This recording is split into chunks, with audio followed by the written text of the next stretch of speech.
From the previous lectures, you will perhaps have realized how necessary it is to make our conceptions capable of change and movement if we are to arrive at a right description of the various worlds of which we can speak, one of which is our ordinary sensory existence, our ordinary world of the senses. From much that has been said, it should be evident to you that we must speak of human concepts in a different language when representing the transition from one world to another. That is one side of the matter. But there is another side. All these worlds work reciprocally, and in one world the interworking of the remaining worlds can always be perceived as a kind of reflection. In each world we are met by the phenomena and beings of that particular world, and in addition, by all that is working into it from the other worlds. All this must be carefully considered if we would understand the secrets of initiation, the relation of the passing moment to eternity, and the relation of the darkness in life to the light of the Spirit. There are certain rules and instructions, which you will find described in title Knowledge of the Higher Worlds, to which the soul can be subjected in order to enter supersensible worlds. It goes without saying that such rules are not only useful, but indispensable to anyone really wanting to undertake the first or further steps toward initiation. At this particular time, there is one thing, however, to which we must call attention. Our present age has a certain peculiarity connected with the whole character of the world cycle in which we live. It has an academic, theorizing tendency, and no matter how much we strive to get rid of it, it still remains ingrained in the souls of present-day men. For this reason, when it is a question of rising into higher worlds, they expect, before everything, to be told how, in such circumstances, each person should act whose soul is desirous of reaching supersensible worlds. But in comparison with the real experience of supersensible life, into these descriptions that may be said to give a normal path, a normal line of march for a quick ascent into higher worlds, there always seems to enter what in a certain respect might be called an element of the doubtful. Life is a complicated affair, and every soul, in whatever position it is found, everyone wishing to start on the ascent into higher worlds, must do so from some particular position in life. Every soul is involved in a definite karma and starts from a definite point. No two souls are in the same situation. The path for each soul into supersensible worlds is therefore individual and is determined by the condition of the soul at its point of departure. If you want to keep to the truth, you cannot say that normally such and such a path must be taken by every soul for the ascent into higher worlds, for initiation. Hence the need for something more than instructions given in short pamphlets, a much easier affair, saying the soul should do this or that, and giving rise to the belief that it is possible, by following out such rules, to rise to higher worlds in any circumstances and in the same way as any other soul. This is why such things are doubtful. It was for this very reason that I tried, in title A Road to Self-Knowledge, to indicate something individual that can at the same time be useful to every soul. For the same reason, the necessity also arose of showing how the ways of initiation are both manifold and varied. Without wishing to give any kind of explanation about what has been done, I should just like to point out the different ways in which the necessities are shown in the three figures who appear before our souls as Johannes Thomasius, Capasius, and Strader in my mystery plays titles The Portal of Initiation, The Soul's Probation, and The Guardian of the Threshold. You are here shown, as it were, three different aspects of the first stages on the path of initiation. You cannot say of any one of these that it is better or worse than the others. In each case you must admit that it is the outcome of individual karma.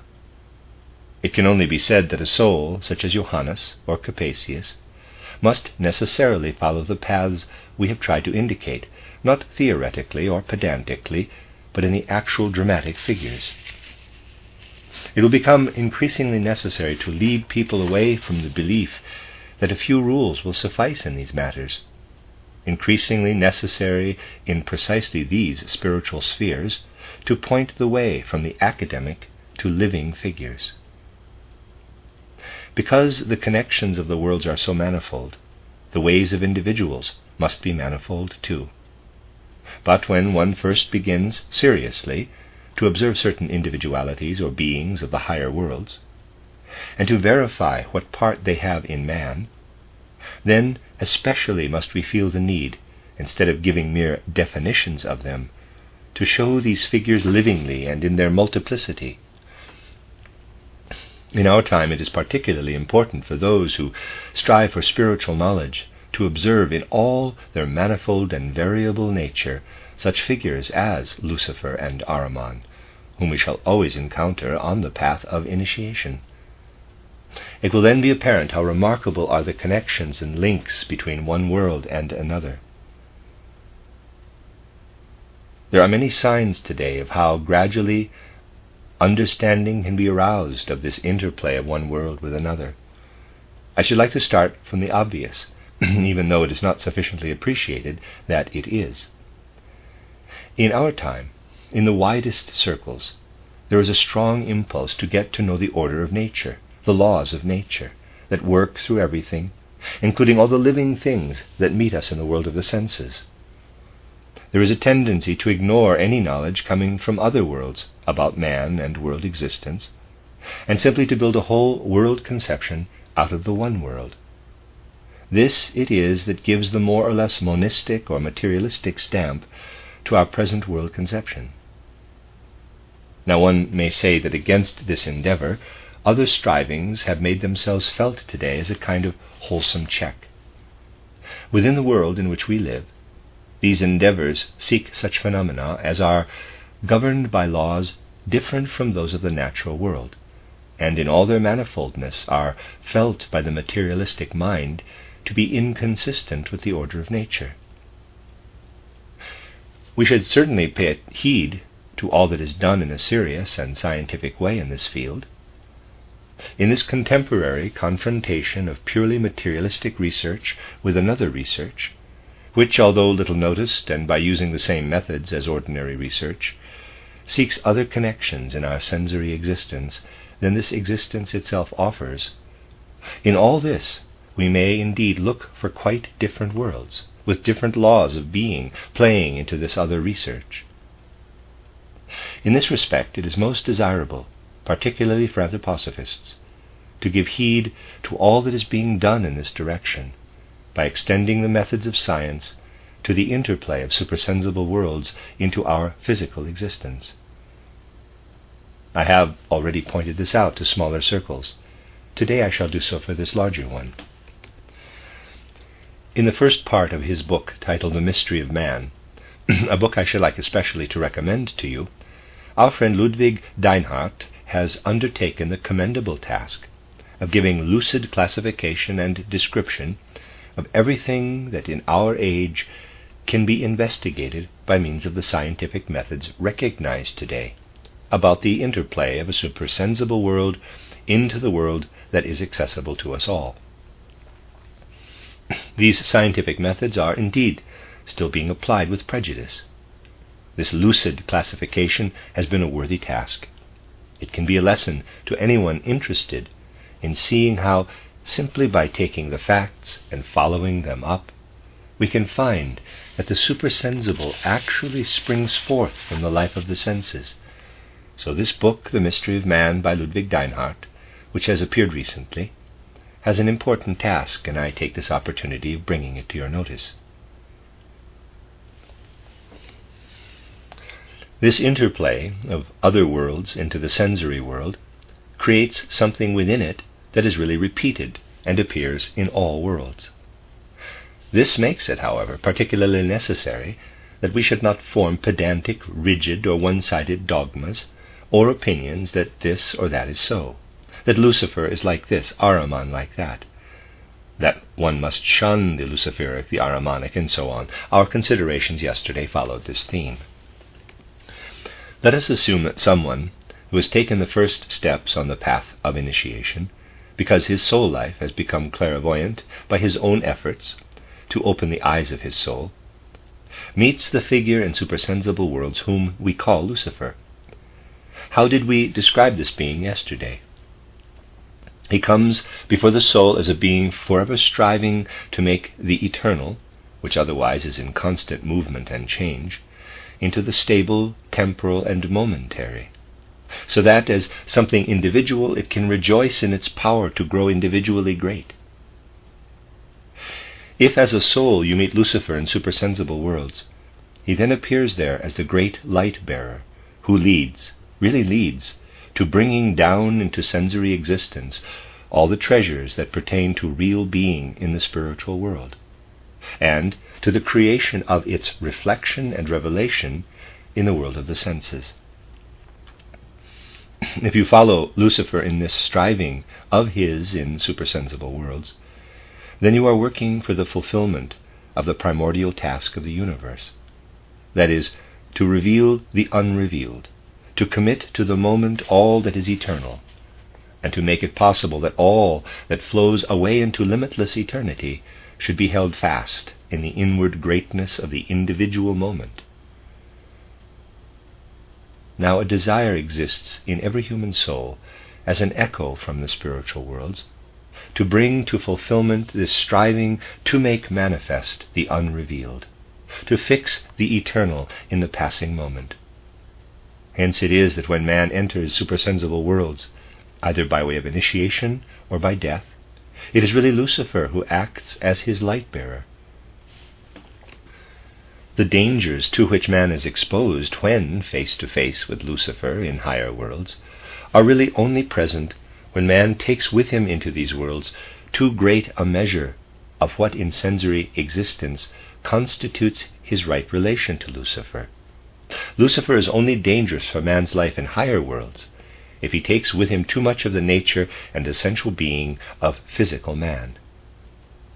How then do matters stand with Lucifer within the actual life of the senses, where there is always the interplay of supersensible worlds?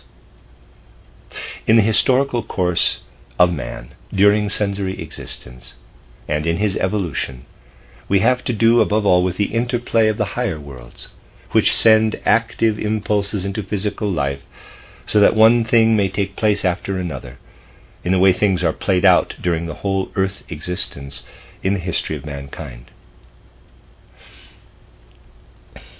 The self-seeking strivings of every human soul that we regard as human and egoistic play into the life of the senses, and we know that the development of every soul must start from egoism. That is natural. We also know that man can work his way out from egoism into all that souls have been able to do on earth through egoism. There comes what we may call the manifestation of the eternal in the passing moment. Luciferic forces are forever playing into what is fixed in the human soul, fixed in the individual soul, and also into all that the individual man can do for the whole world order and existence through being an egoist, and having the power to develop within him inward greatness that wells forth from his inner being. For what is individual greatness in the individual soul but the seed of all the greatness in the whole world evolution of man? What gave Homer, Shakespeare, Dante, Goethe their power to affect mankind? It was their egohood. And because within them there were whole worlds, worlds that issued forth from their inner being alone, out of their egohood. In this indirect way, through egohood, the impulses of spiritual life are introduced, which are from epoch to epoch the mediators of the greatest spiritual deeds of mankind. In this we find Lucifer again. It is he who is light-bearer, impulse and power behind all the greatness that radiates into human evolution from the mighty forces of eternity that at certain points of time surge up from the individual human soul. Man's soul is placed between two poles that are simply the impression and reflection of all the worlds in which the soul actually stands. At the one pole, the human soul hardens within itself, winds itself into the cocoon of its selfhood, and only desires what is of service to itself, what is for its self-gratification. At the other pole, the human soul draws forces from its own depths that are able to radiate into the whole life of humanity. When does this egohood of man come to light? This happens the moment we think how necessary it is for every man to sacrifice for others what is his own, what is his most individually, what belongs most deeply to his egohood. But in all that man can do for his fellows, out of his egohood, lives Lucifer, the other pole of Lucifer.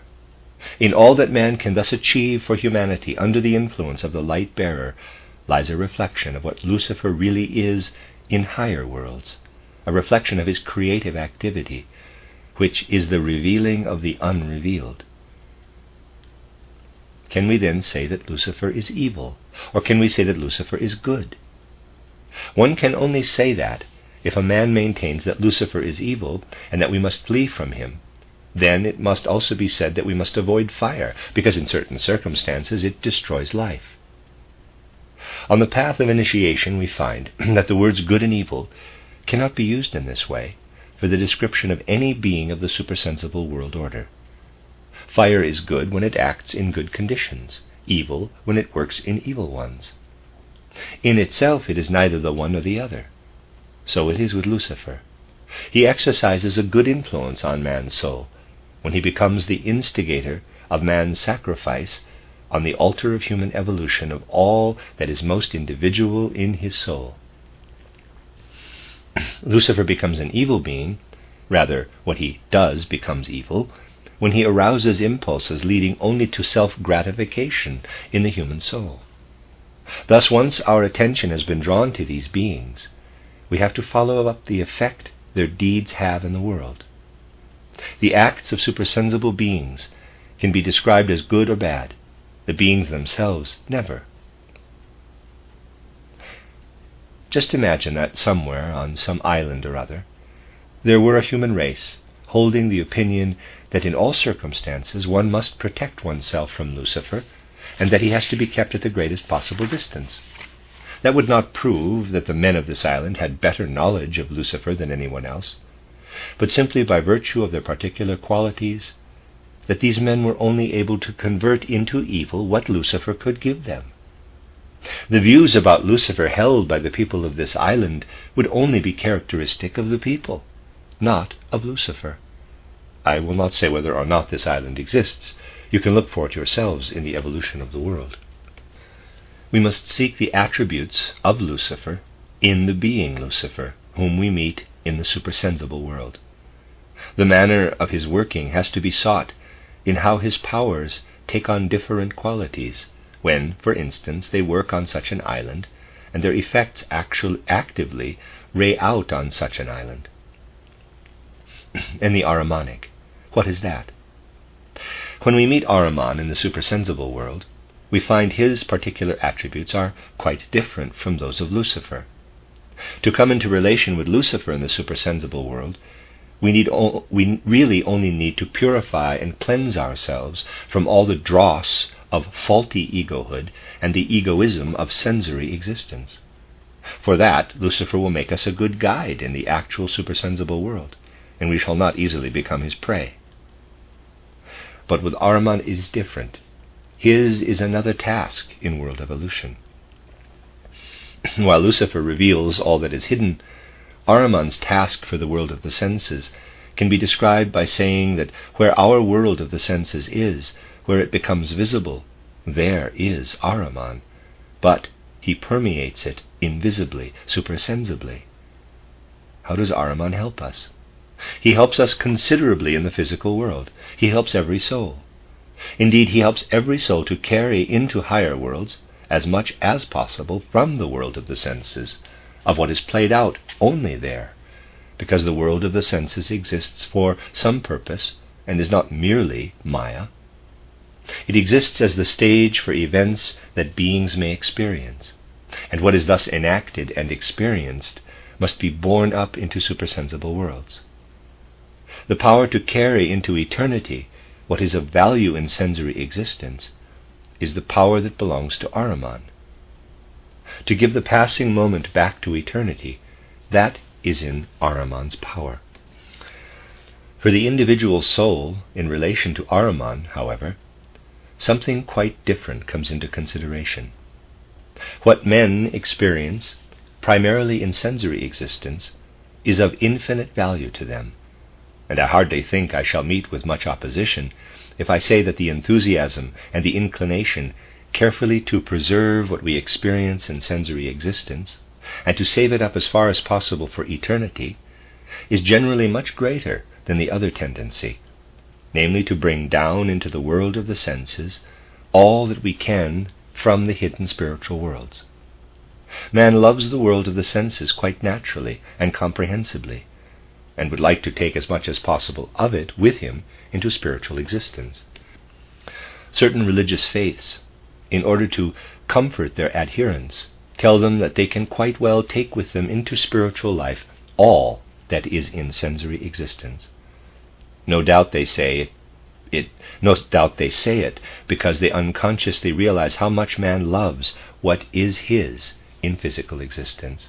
This is what Ahriman's power strives to bring about, that all that we have here can be carried on with us into spiritual worlds.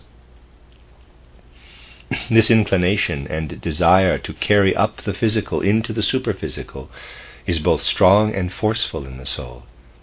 It is not at all easy to get rid of it when, through death or initiation, you rise from the world of the senses into higher worlds. Therefore you still have it in you when you become a being of the higher world. If you meet Ahriman there, this is just where he becomes dangerous, because he willingly helps you to carry into these supersensible worlds all you have gained and experienced in sensory existence. There could be no more cherished companion than Ahriman for those who would preserve each passing moment for eternity. Many men, as soon as they have passed the gateway into the supersensible world, find in Ahriman an accommodating companion. He is always seeking to make what takes place on earth play its part in the higher worlds, and to claim it there for himself and for those who work with him. But even that is not the worst, because you do not enter the supersensible world without having in a certain respect cast off your selfhood. If you gained entrance there with your ordinary, normal, impelling force, you would soon seize hold of Ahriman and feel him to be a most easygoing companion. But you cannot enter in that state. On entering higher worlds, you already have the faculty for recognizing him as partaking in the divine, since with overwhelming tragedy he permeates earth evolution in sensory existence, and is forever at pains so to transform it that it shall become a spiritual life. That is Ahriman's deep tragedy. He would like to change all that has ever happened in the physical into the spiritual, and he battles in the world order for the purification and cleansing fires of everything physical. In his sense, that is good, but it would be evil in the sense of the divine spiritual beings if Ahriman, who is their opponent in the world order, could carry out all his aims. Much must be done there in a different way from how he would have it done. I should like you to describe what I mean by a comparison. By applying this comparison to the whole world order, you will be able to appreciate how Ahriman strives for himself after what he can call good, yet how impossible it is to fit this quote-unquote good into the whole world order. Now let us take any animal that for its progressive development in sensory existence must shed its skin. From time to time it must lay aside its skin, like a kind of image of itself, and progress in life with a new form. Something has to be cast aside to give the being in question new possibilities of life. Ahriman would like to save everything, and would like to prevent all snakes from casting their skin. He would like everything used up that in the mind of the world order must be cast aside. Man, too, would like to do that in sensory existence. There is a great deal he would prefer not to leave but to take with him, although in the mind of a higher world order it is destined for the temporal and the passing moment. Because the urge is so strong in him, man would, if it were possible for him, among all his questions in the sensory world about unknown paths and so forth, want first to ask, quote, "Where can Ahriman be found? Where can Ahriman help one to carry into eternity what is held in the passing moment?" Close quote. Here is the one good thing. Man is not able to find Ahriman in the world of the senses, because here he is invisible and spiritual. It belongs to the obligations of the guardian of the threshold that Ahriman should remain as invisible as possible in the physical world. Thus man can unfold what lies in his own forces alone for the preservation of the passing moment in eternity, and cannot unconsciously let Ahriman help him.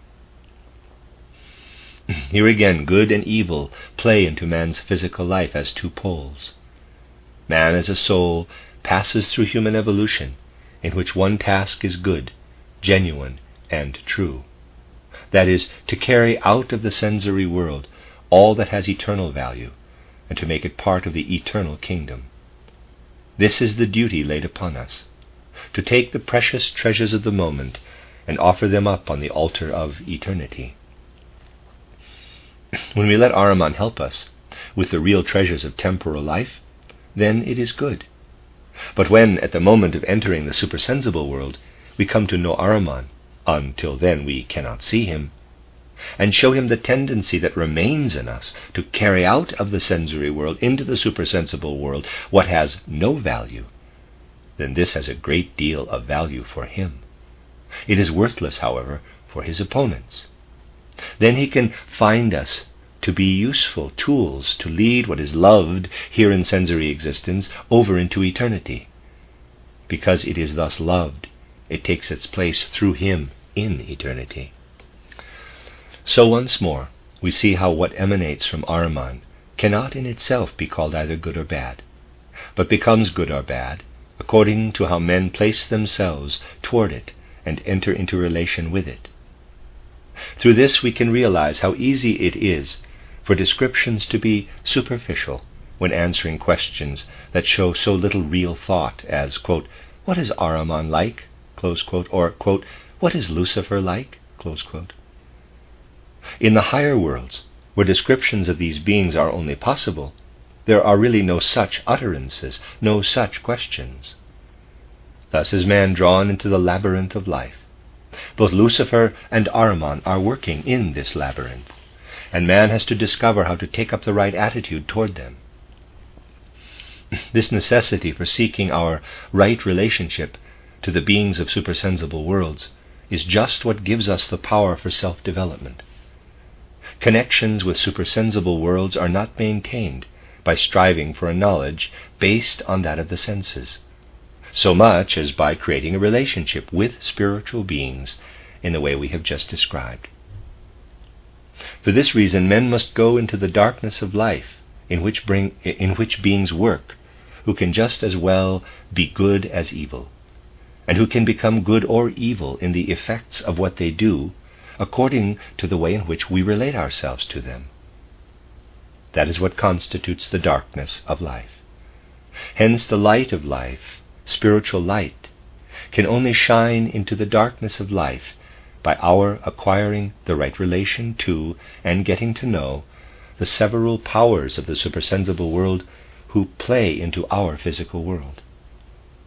Also, when wishing to speak of supersensible worlds, we change our ideas and concepts. I should like to bring before your souls by yet another example how differently we must think if we would find a connection between the sensory world and the supersensible world in the right way. We live here in physical existence in such a way that we feel how there plays with and around us what we call our destiny. In our destiny, we find many sympathetic and many adverse things. Anyone who can conjure up a true idea of himself knows that feeling and experiencing with others, and the sympathy or antipathy with which we meet the fortunes of life, are among our most powerful sensations and are most deeply rooted in our soul. Now it happens, I need not here repeat why, as this has been told you frequently in earlier lectures, that in our higher ego, which in the sense of our previous lectures bears within it merely a memory of the ordinary ego, in this higher ego we ourselves prepare the very destiny that then may torment us and cause us suffering throughout a whole lifetime. Are there not some who deny the idea of reincarnation because, having lived through this one, they have no desire to build a new existence for themselves? The reason for this is that they labor under the delusion that in the worlds man inhabits after death, everything goes on in the same way as in the world of the senses. Here in the sensory world, one thing may please, another displease us. But during the life between death and a new birth, it never occurs to us that we should feel in this way. There we feel quite differently, though here we may not know it. When, after death, we come into the spiritual world, we realize, for example, quote, I have lived on earth in a life of the senses. I have possessed a certain faculty, but this faculty found a one-sided expression in me. It is possible I even made bad use of it. I must now form myself anew in another earth existence and embodiment, so that this one-sidedness may be balanced and the imperfection rectified. In other words, I must take over in another imperfection what I have previously had in an imperfect form, so that by working in the opposite direction I may balance and harmonize the matter. Close quote. Then a time begins between death and the new birth, which goes on until the new birth, during which man says, for example, quote, formerly I worked and made myself proficient at painting. I will now be born so that in my new life I will be quite incapable of painting. By not being able to paint, I shall never be able to harbor in my soul a judgment arrived at from the standpoint of a painter, but I shall be able only to judge as one would who has simply seen something. Thus I shall acquire other forces that will be helpful in harmonizing and balancing what was mine before. Close quote. So we can look back on a life between birth and death, to something happily passed through, and yet say, quote, if I were so to direct my whole evolution as only to experience life thus, I should never get its full flavor. Close quote. Out of forces thus developed, there follows the desire, quote, what once I experienced in happiness, I must now experience in suffering. Close quote. You then arrange everything in such a way that, impelled by this longing, you have to experience suffering in a certain sphere, and by undergoing this you make further progress in life. Then the fact becomes clear that in the supersensible worlds we have craved for pain and suffering, though in sensory existence we feel they are something to be avoided. Here the difference between life in sensory existence and life between death and rebirth in supersensible worlds becomes of real practical significance. Quite different forces are active in our life between death and a new birth from all that we find sympathetic or otherwise between birth and death. What then does a man do who would judge life in supersensible worlds according to his sympathies and antipathies of sensory existence? Actually, he transplants in perspective into the supersensible worlds what he had in sensory existence. It is just as though you were to draw or paint a rose, for instance, on a sheet of glass. Then if you look at the sheet of glass, you will not see it. You look through the glass, but the painting that you took for a reality is projected onto the space of the wall behind. But it is not real at all. It is you who have transplanted it there. In the same way, a man, when he wants to judge of the supersensible world by the sympathies and antipathies of the sensory world, can project into that world something like shadows that may nevertheless have validity there. This something has a certain effect and is in a way authentic. Even if it is not seen, something like a fog is projected onto what stands in that world before the observer. Thus, again, and from another side, We are shown through feeling what may be called the darkness of life. If we ask why we live in this darkness between birth and death, it may be said that it is because judgments and valuations of life that are justified and natural in life between birth and death must have no value for the existence we lead in supersensible worlds between death and a new birth. In sensory existence, we have need of a life of soul that in supersensible life no longer has validity. Therefore, if we are to gain comprehensive knowledge of the universe, we must allow all our investigations and our knowledge of the supersensible world to be penetrated by the light of its spirit. The greatest mistake that men can make in their view of the world is that of imagining that they can extend to supersensible worlds the concepts and ideas gained from the world of the senses, and without having the patience and endurance to await from actual investigation into the supersensible descriptions of all that as spiritual light from higher worlds radiates into the darkness of sensory existence. Here the question confronts us, quote, is it indeed only those having power of vision in supersensible worlds, those who have had the privilege of initiation, who are able to let this spiritual light of supersensible worlds work upon them? Close quote. This belief is widely spread throughout the world. You often hear it said, quote, how can one understand anything of the supersensible worlds if one has never gone through initiation? Close quote. You then hear it pointed out that the only true way must be to go through initiation, the one path leading to supersensible worlds. What the connections are in this sphere, how understanding is related to seeing in supersensible worlds, and how much consolation and strength we can have in life through the apprehension of spiritual light in our darkness will be our starting point tomorrow. That will lead us a few steps further into the problem we are now considering.